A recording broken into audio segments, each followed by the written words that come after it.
Good morning, folks. Welcome to That's My Farm. I'm Jim Shroyer, your host, and we're in luck because we're at the Agronomy Farm and we're going to be looking at different crops from around the world with Dr. Kevin Donnelly.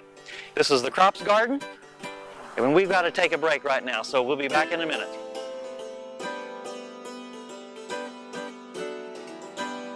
Closed captioning brought to you by Ag Promo Source. Together we grow. Learn more at agpromosource.com. That's My Farm is brought to you in part by Tallgrass Commodities. Big enough to serve, small enough to care. Good morning, folks. Welcome to That's My Farm. I'm Jim Shroyer, your host, and we're in luck because we're at the crop garden here at K-State, and we have Dr. Kevin Donnelly with us, crops professor in the agronomy department. Kevin, thanks for joining us today. And kind of tell me a little bit about yourself. I know you're a Kansas boy, but then left the good state for another one. Right. Well, I grew up out in Dickinson County, went to school out at Hope High School, and came to K-State, got my bachelor's and master's degrees here. And then I taught a little bit at Hutchinson Community College and kind of like teaching, so I went to Colorado State, got my PhD. So I spent 15 years at Oklahoma State. Had to figure out a way to get back to K-State, so I took a job as assistant dean in the College of Ag. Oh, an administrator, oh dear, oh dear. Right. So, but then I saw the light, I guess. And, got back into agronomy, actually due to some retirements here, and so very pleased to be back. And I primarily teach, work in a teaching program, teach the introductory crop science course. And I probably had a couple thousand students already in my 9 years here. So. Yeah, back here. Well, let's talk a little bit about the different crops you have. You've got a bunch of different crops, exotic ones, so to speak. But let's start with some oil crops here like cranberry. Okay, well, what we got here, the crops garden is designed really to use as a teaching resource and for folks to come by and look at. So we'll start out with some oil crops. So cranberry is actually a sort of an industrial oil crop. So it's in the mustard family, so it's similar to what we might see. Canola, its close relative, we'll talk about next year. So this is used more for industrial oils. Okay. Well, how about canola? Well, canola would be, probably most people are familiar with canola. Canola oil is considered to be a healthy oil, maybe compared to some of the others, because it has a little better distribution of the fatty acids, and actually was invented. The name canola comes from Canada low acid oil, which is invented by the Canadians. Not invented, it was used to be called rapeseed, and then it was through breeding. That's more industrial. Rapeseed is still... Rapeseed was industrial oil, and so through plant breeding they removed the toxic components in this crop to make it an edible food oil. So it shows the power of plant breeding to be able to change a crop enough to turn it into something that really wasn't edible, and now it is. Okay, here's another relative here, tillage radish. Yes, tillage radish has become very popular. It's a part of a lot of cover crop mixes. It has a real deep taproot, so it can go down deep in the soil and help break up compacted soils. Okay, and we kind of have a sparse planting here of camelina. So again, this is another oil crop. Yes, this one came in probably 15 years ago. A lot of popularity or a lot of talk about it as a potential biofuel crop. So they use it for like a biodiesel. So it's also a mustard. So it's very closely related to some of our weeds like pennycress and the mustard weeds that are problems for wheat farmers. So they probably wouldn't really want this growing in their rotation. Yeah, because a lot of these left alone or volunteer would be considered a weed, just like volunteer wheat or the such. Right. Any other oil seeds we got here? I guess this is primarily our group on the oil seed. Now we do have peanuts. We can talk about them later. Of course, they're a primary oil seed as well, and also a legume crop. So. Okay, Kevin, we got to take a break right now. So, folks, stay with us. We'll be right back after these words from our sponsors. See you in a minute. To see this show and past episodes of Ag AM in Kansas, go online to agamnkansas.com. Ag Promo Source is a unique group of marketing specialists with one mission: help your ag business grow. Each affiliate has their own area of expertise, and they work together to bring you advice, products, and services. To get started, visit agpromosource.com. Ag Promo Source. Together we grow. Soil is the life of a farm, and for 25 years, SureCrop Liquid Crop Nutrition has helped growers produce abundant quality crops while preserving and improving the soils they steward. SureCrop offers complete soil and plant analysis with cropping recommendations, delivery direct to your on-farm storage, and quality crop nutrition custom blended for your field. Choose SureCrop for the assurance of excellence for your soil. Call today or visit their website for more information. The Kansas Wheat Innovation Center in Manhattan is rediscovering ways to get improved varieties and new genetics in the hands of farmers faster. Grower-led and checkoff-funded research initiatives are bringing about positive change. This grassroots leadership provides a strong voice in Topeka and Washington, D.C. Now is the time to partner with Kansas Wheat in moving wheat forward. Kansas Wheat Commission and Kansas Association of Wheat Growers. Farmers investing in their future and yours. Log on to rediscoverwheat.org. That's My Farm is brought to you in part by Tallgrass Commodities. Big enough to serve, small enough to care. Welcome back to That's My Farm. I'm Jim Shroyer, your host, and with us we have Dr. Kevin Donnelly, a crops professor in the agronomy department at K-State, and we're here at the crop garden. And we talked a little bit about some oil crops, and we didn't quite get finished with a couple. So Kevin, let's take up with flax and safflower on the oil seeds. Okay, well, flax would be an interesting crop. It's used for a lot of different things that probably people are familiar with but may not realize it.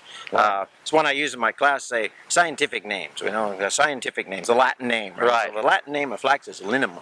The genus name is linum. So out of flax we make linen, linen cloth. That comes from the fiber from the stem. We also make linseed oil, which is the paint thinner from the oil in the seed, and linoleum is actually made from that oil as well. So a good example of where a scientific name, the Latin, is used for the common crop. I've always heard that if you ever stepped into a bin of flaxseed that you would sink right to the bottom. Right, it's an oil crop. It's very oily, so it's very slick. So it's got, and when you pour it, it runs like water. So you're exactly right. It's and that has caused some deaths due to that. So it's very dangerous to handle. Safflower. Safflower. Well, this is another one you might have heard from in the grocery store. You got all the different kinds of oils, so safflower oil will be on this. It's a good one. It's a relative of sunflower, considered a good oil crop. So very stickery plant. It's when we handle it, it's very spiny. So people it'll rip your pants off walking through it. This is mainly, Arizona, California crop, and I suppose some people have grown it in Kansas, but this is mainly dry Southwest U.S. Right? Yep. And among the plant breeding world, the worst thing you can be is a safflower breeder because you have to cross them and it pokes your fingers. Oh, I see. And that's like going be sent to Siberia. Right, yeah. Right, okay. Okay, buckwheat? Okay, buckwheat is going to be a broadleaf crop, but it's treated more like a grass. It actually is kind of unusual. It doesn't have a lot of oil in it, a lot of starch and carbohydrate as well. So you might think about it as buckwheat pancakes or buckwheat cakes. So again, it's grown in the South a lot, but it grows well here actually. And it's used a lot as a cover crop now. It's put in cover crop mixes as well. It can be a weed too, though. It looks like to me it belongs to Polygonaceae family. So same thing as wild buckwheat or Pin-Smart wheat or some of those. Yeah. And it will spread pretty much voluntarily. So. Okay. Oh, now the next one here is cotton. I mean, we've got a lot of cotton in the southern part of the state, but maybe some of the northern part of the states, folks that are watching don't know much about it. Well, right, and you probably haven't seen it unless you've been to southern Kansas. And of course, going to Oklahoma, Texas, you'll see a lot of it. So cotton Kansas is kind of the cutoff for successful cotton production. We can do that maybe in the south, but certainly not in the north because it's a long season, takes a lot of heat units in there to get it to maturity. Okay, now one that I really like is sesame down there. Right. Open sesame. Yeah, sesame is an interesting plant because everybody knows sesame because of sesame seed buns. Right. But it is has a lot of oil in it as well, and it's of course put on this main use is on sesame seed buns, and then a lot of multi-grain breads now of sesame. Okay, so where is it grown? Well, it's going to be grown, can grow here, but quite a bit of production in Oklahoma, actually. About 15, 20 years ago, there was a big push to grow sesame in Oklahoma. In Oklahoma, Texas, if I recall. Texas, yeah. Okay, Kevin, we got to take another break here. Thanks. Folks, we'll be right back after these words from our sponsors. See you in a minute.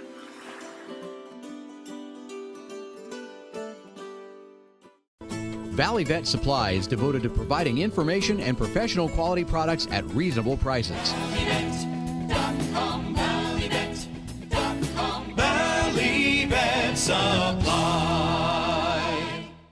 Hello friends, I'm Ernie Rodina. And I'm Dawn Dawson with the Better Horses Radio Show. For over 9 years, we've been bringing the Better Horses Radio Show to markets all across the Midwest. We talk about God, lots about horses. We talk about cows, we talk about horse health, we talk to top trainers, and we even talk about Roy Rogers. We are having a blast with Better Horses Radio Show and would love to take it to a market near you. So visit our website at betterhorsesradio.com and let us or your local radio station know you'd like to hear it in your area. The Better Horses Radio Show is unbelievable.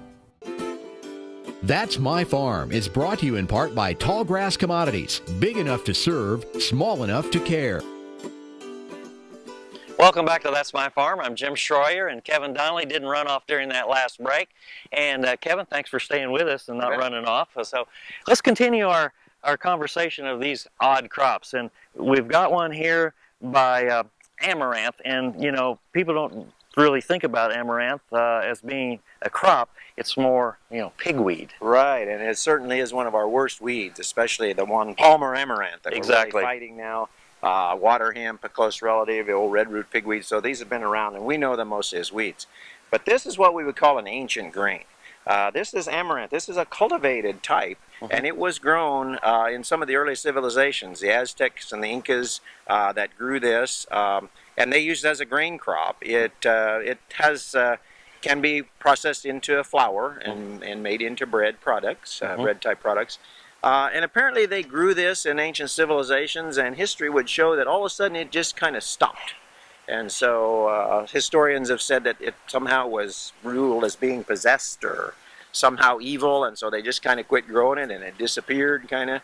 But now it's been brought back. If you go to some of the specialty food stores, you'll see this as an ancient grain. And there's a lot of others. I mean, we see several of these we've had today kind of being ancient grains, which to me means it's something we haven't used much and we're kind of bringing back. It kind of has a nutty flavor, if I recall. Exactly, and it's you know, it's a very effective product. It's a very small seed though, so I can't imagine these folks use this as a grain crop for many years because it's such a small seed.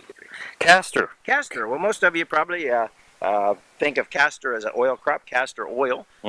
This is actually a very oil with a very high flash point. So something you might know about is NASCAR racing, Castrol motor oil. There you go. Like Castrol, and that relates back to castor oil. So again, sort of an industrial oil. But pretty dangerous. Yes, it is poisonous as well, and so certainly something we don't want to be eating. You see it a lot as ornamentals around. Yes, and it's, you can see here it's very pretty. So. Okay. What about sun hemp here behind us? Sun hemp is really going to be one that's more in the cover crop area. It's a legume as well, so it does fix nitrogen. But it's been a lot of these cover crop mixes because it is a legume. It does. Now it will get big. It gets tall, and you would think that wouldn't be much of a cover crop because it's going to make a lot of residue. Right. But we'll see that it has a very brittle stem, so it breaks up very quickly. Okay. It breaks down much more quickly than you might imagine.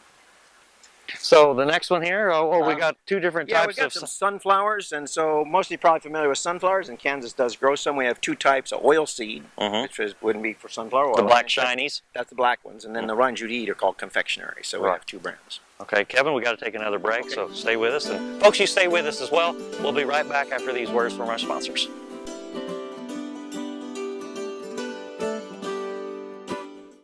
Tarwater Farm and Home has been family owned and operated since its beginning in 1978. What you need for farm and agriculture, lawn and garden, clothing and footwear, and so much more. You'll be surprised at what you'll find in this huge store. They have what you need and lots of it. So come take a look. You'll discover that customer service is first and foremost. Always has been with the Tarwaters. Tarwater Farm and Home, 4107 North Topeka Boulevard. Next time you see a beautiful field of corn, reach out and thank the farmers who work tirelessly to raise corn for livestock feed, renewable fuels, and exports to feed a growing world population.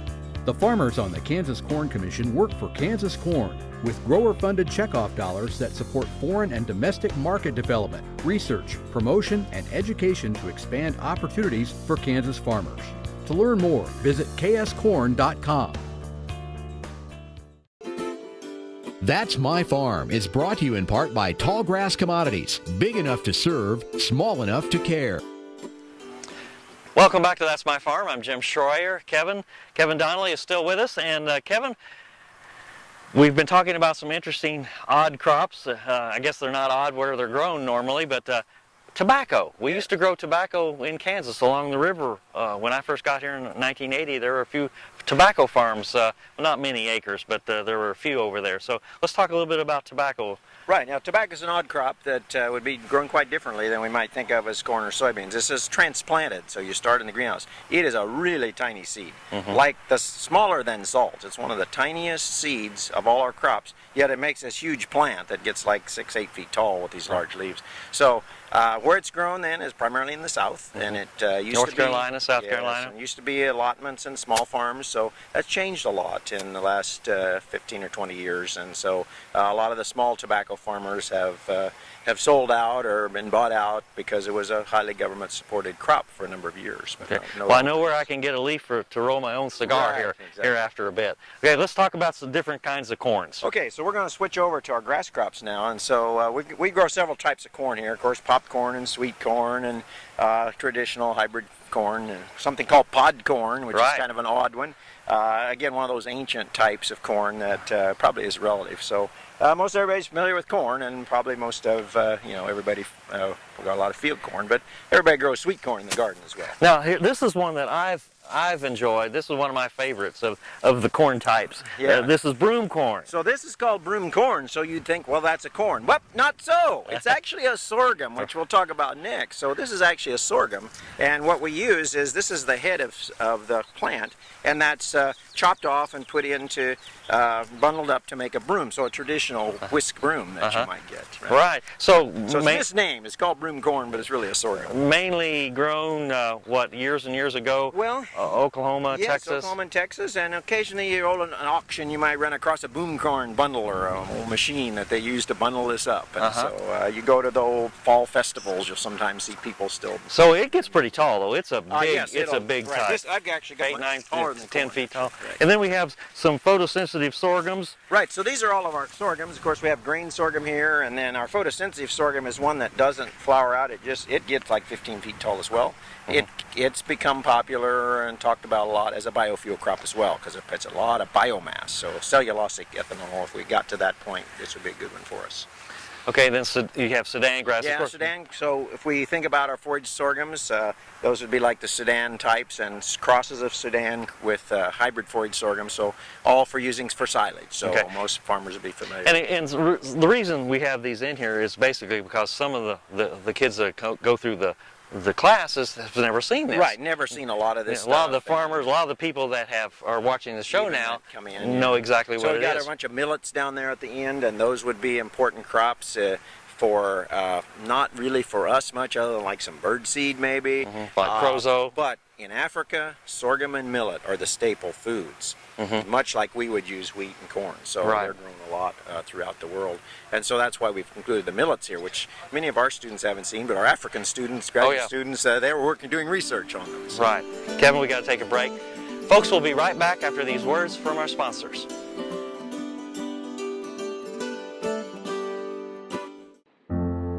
This is Eric Stonestreet, and as many of you know, I love my home state of Kansas. In March, Kansas ranchers lost homes, equipment, and thousands of cattle from the largest wildfires in the state's history. Imagine losing all you have in a fire. Not just your house, but your livelihood. Ranchers are beginning to rebuild, but it will take years and tens of millions of dollars to build back herds, fences, and other infrastructure. Today, I'm asking you to help. Donate what you can and show your support to the ranchers of Kansas. Simply go to kansasfires.com. Your donation is tax deductible and will go to those who need it the most.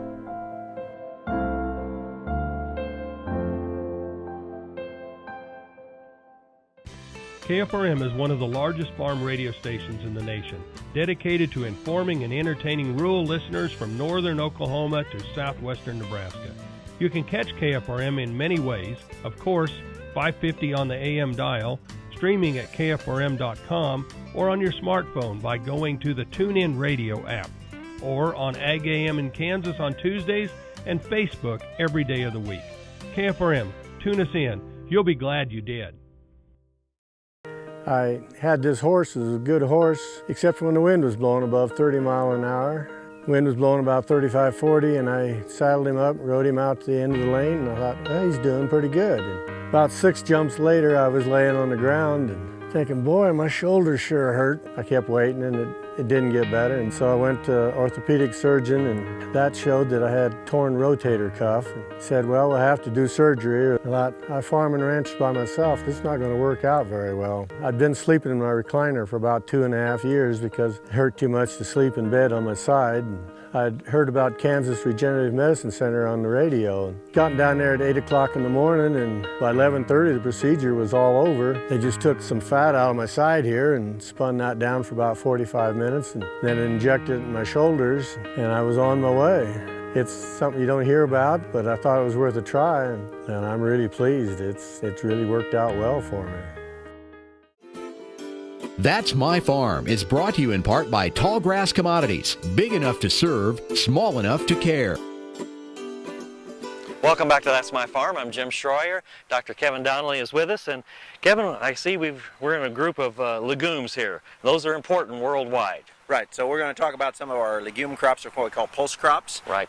Which are important food crops for a lot of people around the world, and we may consume some of them as well. But obviously, soybeans are number one, but we won't talk much about soybeans. Everybody knows soybeans. We want to talk about some of the others. We'll start out with mung bean. Right.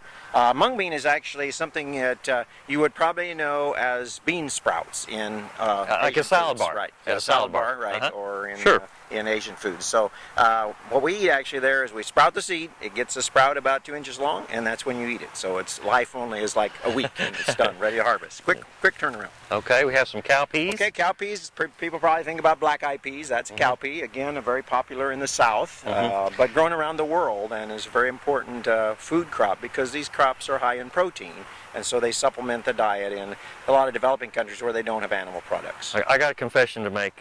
I grew up in Oklahoma. That's one confession. The other is that I don't like black-eyed peas. Never have, never will. I spent some time in Oklahoma too, and I didn't like them when I went there either, but I kind of got used to them. So you have to eat them for New Year's. Good luck. I needed good luck in Oklahoma. Okay. What's the next one here? Okay, we've got black turtle field bean, and a number of field beans. So you'd be familiar with pinto beans or chili beans or the black turtle beans, which have been made famous recently. And so, all of those, what we call field beans at the group. And we used to grow chili beans. And we used to grow them in western Kansas. Yes, and still some out there, western Kansas. Into Colorado. Yeah, into Colorado. So. Okay.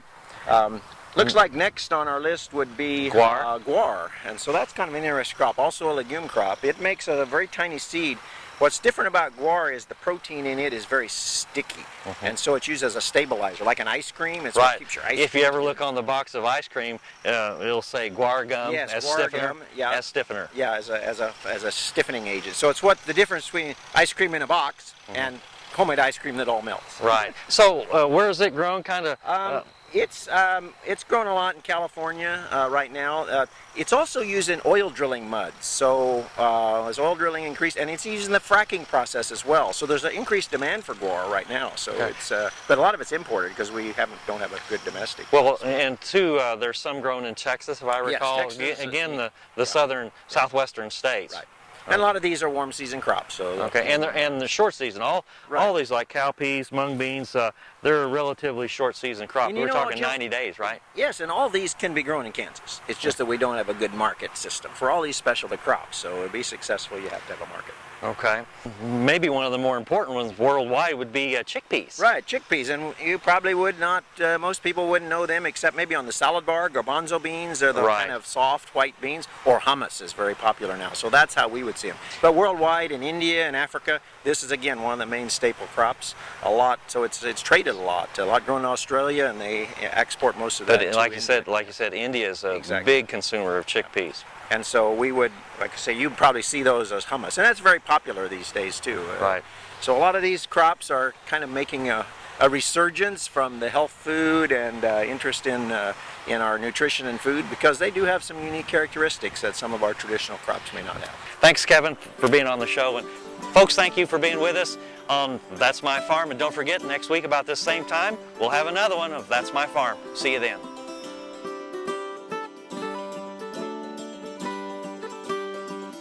Closed captioning brought to you by Ag Promo Source. Together we grow. Learn more at agpromosource.com.